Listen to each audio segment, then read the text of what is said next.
According to some sources, depression in athletes is turning into an epidemic. But what is causing depression in athletes?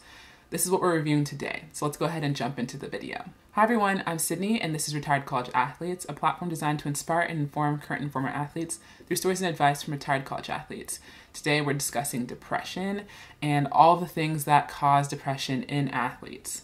I will link the study I'm using for all of this information down below, but let's go ahead and jump into the first one, which is injury. This is no surprise. Injury can definitely cause depression in athletes.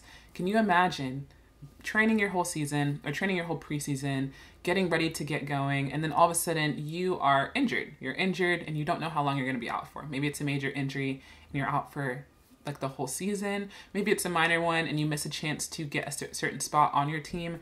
These are things that athletes practically deal with. And what was found in the study is that 80% of athletes that are dealing with a major injury also deal with mental disorders or just depression in general as they're navigating that injury. And so yes, athletes identify themselves with their sport. And so when you take that away, it can cause depression. It's a huge change in their lives. They're probably having to think about things differently for the first time in a long time about how they're not their sport. And this is hard. The next one is involuntary termination. So this takes me back again to injured athletes. Some injured athletes have to medically retire.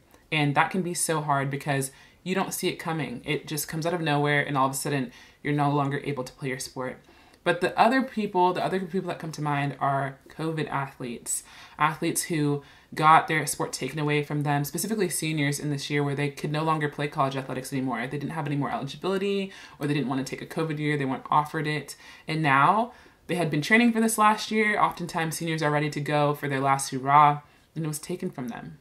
In the study, they did some research between athletes that had voluntary retirements versus involuntary retirements, and the data definitely showed that athletes with involuntary retirements had more depressive symptoms, and that makes complete sense. When you're in control of how your retirement's going to go, the fact that you can step away from your sport and honestly have closure, you probably will have a better overlook and outlook on everything rather than an athlete that had it taken away from them. And again, this brings up the idea of identity. Their identity was stripped from them without them even having a chance to have a say in it. Whereas an athlete that voluntarily retires knows that, okay, this season of my life is coming to an end. I'm no longer an athlete in the way that I saw myself in the past, and I can work through that mentally. Performance expectations is number 3. And what this looks like is this can cause more depression if an athlete sees themselves as choking during a game or a competition. The study looked at a group of swimmers and asked them about depressive symptoms after a meet, and a large majority of them did have depressive symptoms.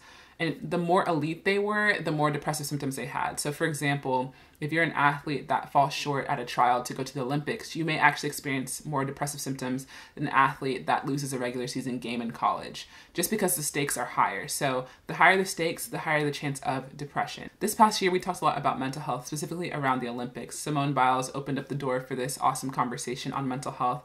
But one that a lot of people don't talk about, because the Olympics only happens every 4 years, is the fact that Olympic athletes do struggle with their mental health quite often. And it's because they're just training at such an elite level and the expectations are so high. You want to talk about people who have put their identity into their sport.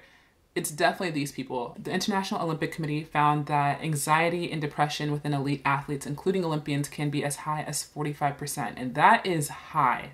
And then number 4 is overtraining. Overtraining can cause depression. This is often called OTS, overtraining syndrome, and it can cause depression in a lot of athletes for various reasons. With that said, I want to point out that depression and OTS are not the same things. One can cause the other, but they're not the same. So as always, I am not a mental health professional. I'm reading research, I'm interpreting it myself. So please do your own research, but also seek out a mental health professional that can explain this to you in a way that makes sense for you in particular. So to explain what OTS is, it's basically when an athlete sees decreased performance and is generally fatigued despite increasing the amount of training that they've had. It's kind of where you see diminishing returns, which could be frustrating for anybody, but specifically for athletes because it just makes the most sense that if I put more time into my sport, I should be getting better. But when that does not correlate, it can cause depression because you don't know what else you should turn to. rest doesn't always feel like it's the best thing to do for your body and the best thing for your performance. But again, these are not mutually exclusive, but they can also be co-occurring. So that's all I have for today. These are just 4 things that I've found in research that can cause depression in athletes, but I'm sure there's so many more. So if you have any that you would like to comment down below, please do. I'd love to look at those